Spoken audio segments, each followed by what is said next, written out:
We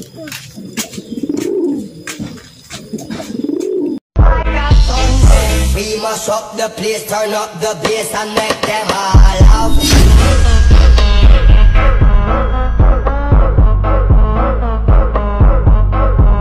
Halo guys, bertemu lagi di channel Daraku. Pada kesempatan kali ini saya akan membagikan beberapa tips untuk menjaga stabilitas merpati kolong kita supaya tetap nguyak ngeket tanpa mengeluarkan uang atau biaya yang sangat mahal.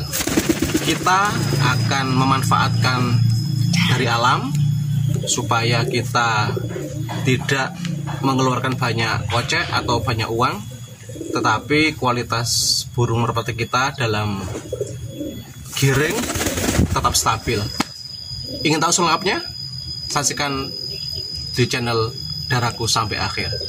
Oh ya, sebelumnya saya ucapkan terima kasih kepada teman-teman yang sudah like, komen, dan subscribe di channel ini. Bagi yang belum, silahkan like, subscribe di channel ini dan komen sebagai kita berinteraksi. Apabila ada sesuatu yang ingin ditanyakan, silahkan tanyakan di kolom komentar. Selengkapnya, simak video ini sampai akhir.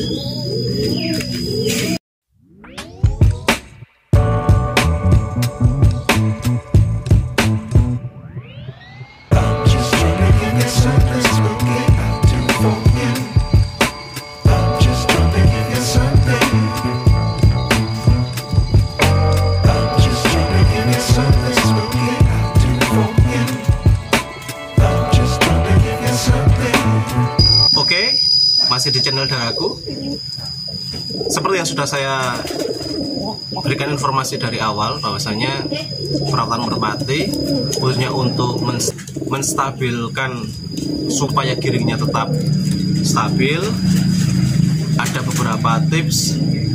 Yang tips ini tentunya tidak mengeluarkan biaya yang mahal.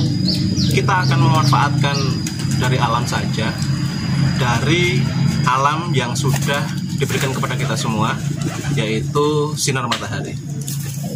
Oke, yang pertama kita sediakan air di dalam ember dan bak. Ini gunanya untuk apa? Untuk kita memandikan burung merpati kolong kita supaya dia tetap sehat. Dan rutinitas ini bisa dilakukan teman-teman semua, yaitu 2 hari sekali, atau yang sedang sibuk bekerja bisa dilakukan 1 minggu sekali, supaya kebutuhan merpati ini bisa terpenuhi untuk menjaga kesehatan merpati kolong kita. Karena mandi ataupun berjemur itu merupakan sesuatu yang dibutuhkan oleh merpati kolong kita, sehingga nanti kinerjanya tetap stabil dan yang lebih penting adalah terhindar dari beberapa kutu. Oke, langsung saja kita akan praktekkan.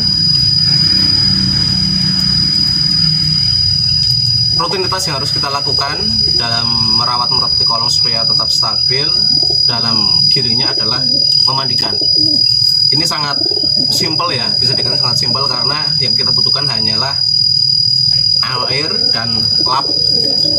Jadi nanti kita akan memandikannya. Kita langsung saja, kita akan memandikan terlebih dahulu yang merah gambir dulu ya, merah gambir.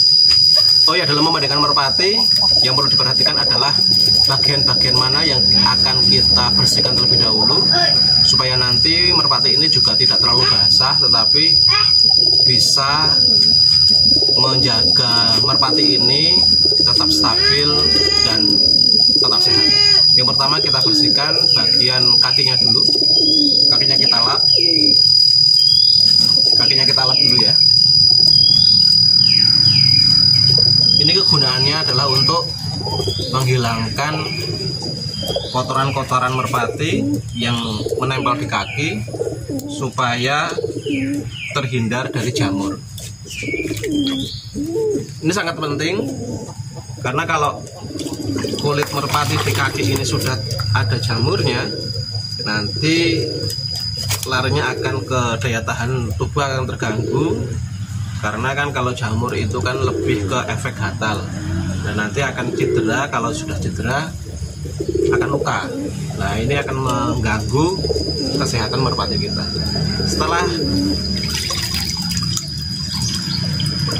kaki ini sudah kita bersihkan, kita lari ke kepala dulu. Ke kepala ini penting supaya merpati ini juga segar lah, bisa dikatakan segar. Setelah kepala kita lari ke bagian sayap, bawah sayap. Ini juga bagian yang penting ya, bagian yang penting karena biasanya yang namanya bulu di bawah sayap itu tempat bersarangnya kutu merpati, tempat bersarangnya kutu merpati. Jadi bagian ini juga jangan sampai terlewatkan untuk kita tetap basahi supaya kutu ini bisa keluar atau tidak betah bersarang di bulu bagian bawah sayap merpati. Setelah itu bagian buntut atau bagian ekor yang harus kita basahi. Dan setelah itu kita lap-lap gini aja, jangan terlalu basah. Basah boleh, tapi bisa melihat kondisi cuaca ya. Kita akan berlanjut ke selanjutnya.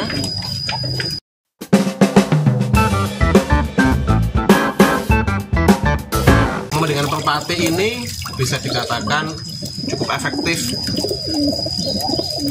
karena di samping merpati kita juga sehat, bersih, enak dipandang, merpati juga akan terhindar dari kutu. Campuran airnya bisa dikombinasikan dengan sampo khusus burung ya. Sebagai informasi bahwasanya kandungan dari sinar matahari ini cukup penting bagi burung-burung kita, khususnya burung merpati kita, karena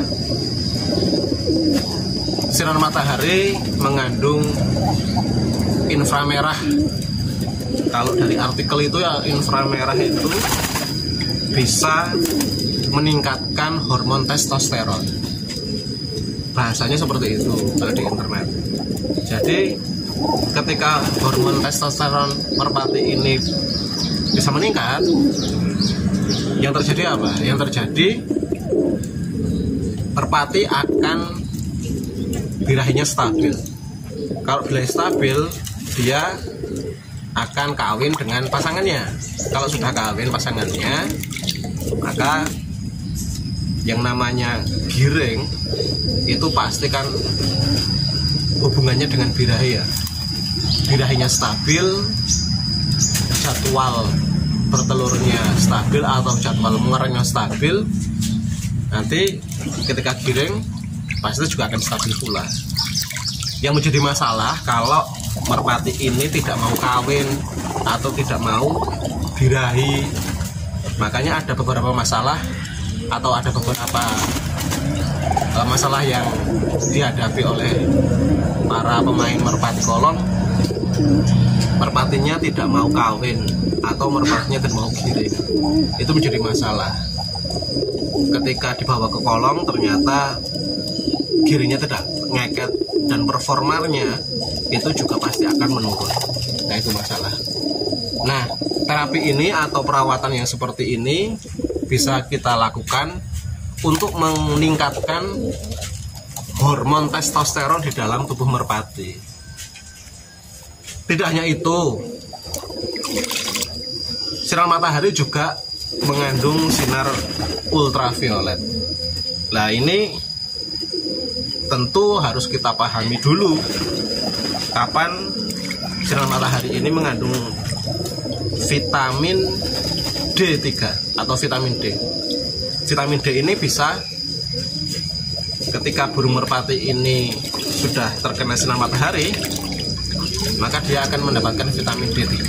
Nah, vitamin D3 ini bisa meningkatkan daya tubuh burung merpati supaya kebal terhadap beberapa penyakit, khususnya pada jamur-jamur yang menempel di dalam tubuh merpati. Jadi bisa dikatakan sangat mudah ya untuk menjaga stabilitas giring merpati kita, juga meningkatkan daya tahan tubuh merpati kita dengan hanya bermodalkan kain lap dan air. Kalau di desa itu airnya air sumur, jadi tidak bayar. Kalau di perkotaan airnya PDAM, mungkin ada beberapa biaya tapi tidak terlalu besar lah, dibutuhkan hanya 1 ember saja. Rutinitas ini dilakukan tidak hanya pada merpati yang jantan ya, ini bisa dilakukan juga pada merpati betina. Karena yang namanya kesehatan itu kan tidak hanya dibutuhkan untuk merpati jantan saja. Merpati betina pun juga butuh yang namanya kesehatan, kebersihan. Merpati betina juga butuh yang namanya hormon testosteron untuk meningkatkan birahinya. Kalau kedua merpati jantan dan betina ini sudah stabil birahinya dan bisa kawin, ya nanti hasilnya yang namanya siklus birahi atau siklus giringnya kan bisa terjadwalkan. Jadi kalau ini sudah giring misalnya, giring pertama atau dari piian giring pertama, kita bisa menjadwalkan kapan giring kedua akan datang. Giring pertama biasanya burung merpati kalau pas giring pertama itu tidak terlalu ngeket. Nah, kita akan ngoyakkan supaya kita bisa mencapai giringan ketiga seperti itu. Nah, dengan adanya yang namanya siklus giring bisa terjadwalkan, kita bisa mengira-ngira apabila ada event, kita bisa mengejar waktunya supaya event itu atau giringnya itu bisa pas dengan event itu. Jadi kalau sudah giring, kita bisa kejar pertama, kedua, ketiganya. Kalau bisa stabil, bisa enak. Jadi bisa kita kejar. Kita mandikan, kita angin-anginkan, kita jemur. Ketika sudah giring, dia stabil hormonnya dan mau kawin. Ketika mau kawin 3 hari biasanya dia akan bertelur. Kalau tidak bertelur, biasanya ada merpati yang tidak bertelur tapi kok mau mengeram. Nah, itu kita bisa akali dengan menggunakan telur burung lain atau telur bohongan.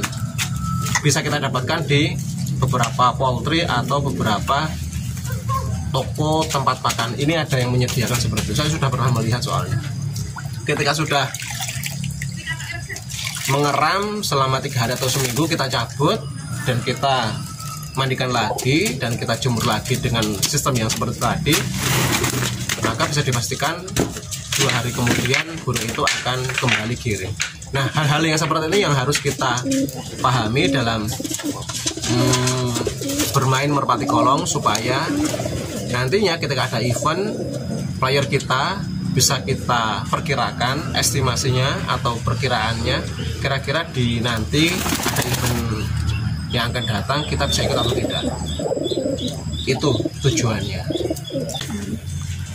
Kita bisa lihat setelah proses dimandikan, merpati ini akan melakukan berjemur sendiri atau melakukan penjemuran sendiri seperti ini.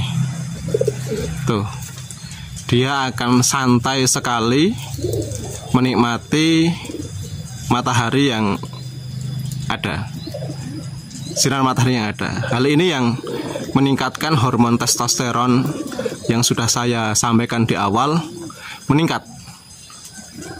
Harapannya apa? Harapannya ketika sudah meningkat, maka birahinya akan stabil, kawinnya juga akan stabil, dan yang diharapkan giringnya pun juga akan stabil, bahkan bisa lebih keket lagi. Seperti itu.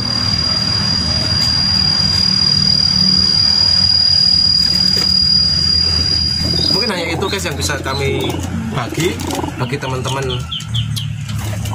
ternak merpati atau pemain merpati kolong. Tips ini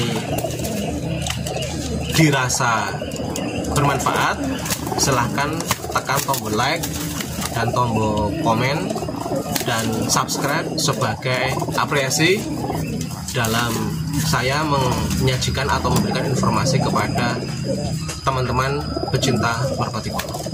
Oke? Bagi yang sudah subscribe, saya ucapkan terima kasih. Bagi yang belum, terima kasih. Sampai jumpa.